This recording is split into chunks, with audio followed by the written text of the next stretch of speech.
Depuis quelques années, une grande partie de la population subit un stress considérable. Covid, insécurité, harcèlement à l'école, hausse des prix, conflits dans le monde, etc. Comment la population gère-t-elle cela? Cela nous inspire quelques questions pour vous.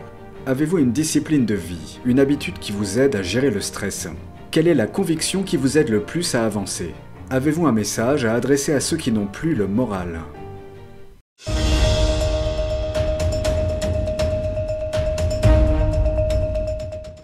Avez-vous une discipline de vie, une habitude qui vous aide à gérer le stress? Prendre le soleil, regarder la mer, ça a été prouvé d'ailleurs scientifiquement que ça faisait du bien de regarder la mer. C'est la base de la thérapie EMDR dont on parle beaucoup, le mouvement des yeux sur le côté. Donc il faut regarder la mer et prévoir toujours des moments plaisir aussi. Soit en couple ou tout seul, des moments tout seul, ça aussi c'est très important. Accepter de faire rien ou alors de regarder une série, et même si on pourrait être dehors, mais voilà, accepter de laisser exister. Enfin, moi j'accepte de laisser exister mon angoisse. Des fois, je panique un peu, mais c'est normal, voilà, j'angoisse. Et après, voir des gens aussi. Alors j'ai une alimentation qui est relativement saine, variée, équilibrée, et je pratique pas mal de sport et la famille. Ah, moi je lis énormément. Moi c'est la lecture.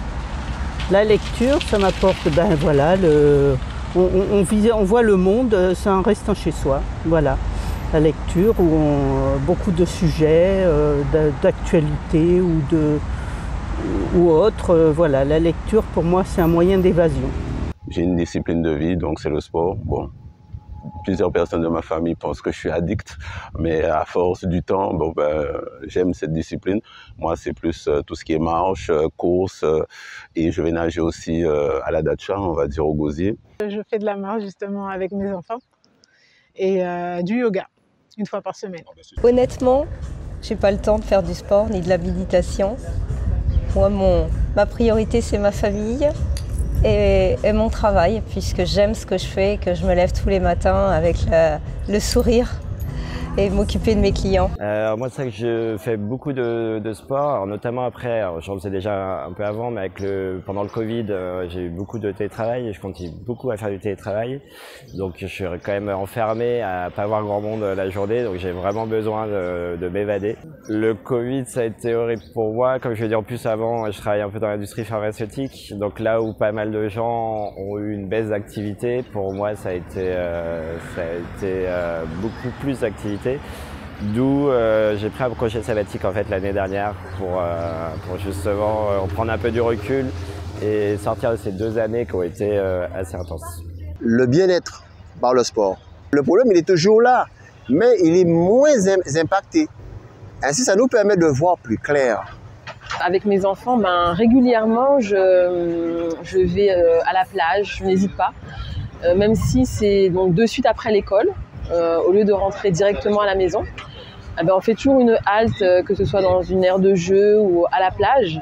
Et on reste vraiment 1 à 2 heures, parce que pour eux, ça leur fait du bien. Et moi, je vois tout de suite les bénéfices. C'est très, très bénéfique pour eux parce qu'ils sont détendus.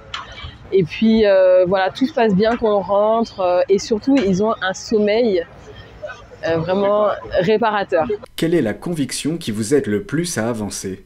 Que chaque moment est important. Que chaque moment, on peut y trouver du positif dans n'importe quoi. Pour moi, le bonheur, c'est pas se sentir tout le temps bien, c'est savoir regarder le positif quand il est là. Et puis aussi, je me dis qu'on peut créer un petit univers autour de nous où on est bien. C'est-à-dire que même s'il y a la guerre dans un autre pays, même si nos voisins à côté se font la guerre, on peut être dans un tout petit environnement avec nos amis, se créer un truc où on est bien et en sécurité. Et voilà, on crée la paix dans notre univers. C'est ça que je dis. Alors, le respect de toute forme de vie, je pense. Je pense que si on ne respecte pas toute forme de vie, on ne peut pas se respecter et on ne peut pas avancer. Moi, c'est mon moteur en fait. Le respect de la vie. Pour moi, c'est vraiment la positivité et de toujours garder espoir en fait. On se met un objectif dans la tête, c'est ça qui est important en fait. J'ai la foi et je vous dis, moi, ma priorité, c'est ma famille, encore une fois. Être positif, confiant, avoir confiance en soi. Avez-vous un message à adresser à ceux qui n'ont plus le moral?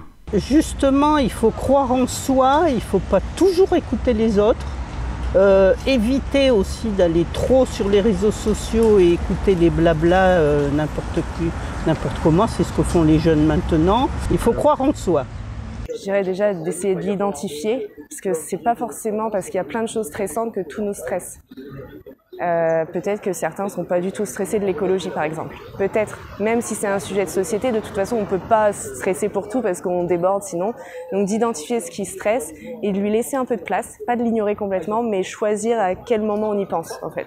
Malgré les choses sont pas faciles en ce moment, avec Covid, tout ça, tout ce qu'on entend à la télé, c'est vrai qu'on est vraiment, je dirais pas au fond du trou, mais on peut être démoralisé. Mais moi je vous dis, bon, de ne pas lâcher, soit faites du sport, soit faites de la lecture, allez voir vos grands-parents, les anciens comme on dit, puisque c'est eux qui ont des messages forts à vous faire passer. Moi, un exemple, hein, j'ai un tonton de 92 ans qui est sur ses pieds, il n'a pas d'infirmière, et à chaque fois il me donne des messages de vie, bon Teddy, bon je m'appelle Teddy, qui voilà, toujours des choses pour dire ah non, il a raison, s'il est arrivé jusque-là, c'est que voilà, il a la niaque quoi. De se recentrer sur soi, de penser à ce qu'on voulait faire quand on était petit par exemple.